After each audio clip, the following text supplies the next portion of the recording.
Hi friends, இன்றைக்கி ஈஸியாகவும் நல்லா டேஸ்ட்டாகவும் மட்டன் குழம்பு தான் செய்ய போகிறேன். குக்கரில் 2 டேபிள் ஸ்பூன் அளவுக்கு எண்ணெய் விட்டுட்டு சின்ன வெங்காயம் சேர்த்து நல்லா வதக்கிக்கணும். ஒரு பெரிய தக்காளி நல்லா பழுத்ததாக சேர்த்து வதக்கிக்கலாம். ஒரு கொத்து கருவேப்பிலை சேர்த்துக்கலாம்.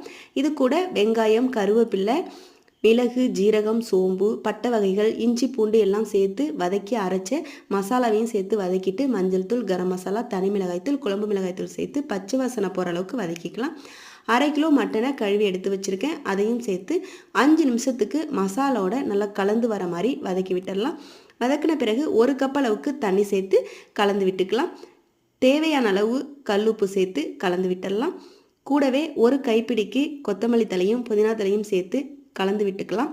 குக்கர் மூடி போட்டு வெயிட் போட்டு 6 விசில் விட்டு எடுத்தோன்னா ரொம்பவே சூப்பரான டேஸ்டான மட்டன் குழம்பு ரெடி ஆகிடும். சாதத்தோட, இட்லி, தோசையோடலாம் வச்சு சாப்பிட்றதுக்கு ரொம்ப சூப்பராக இருக்கும். பிடிச்சிருந்தா லைக் பண்ணுங்கள். நன்றி, வணக்கம்.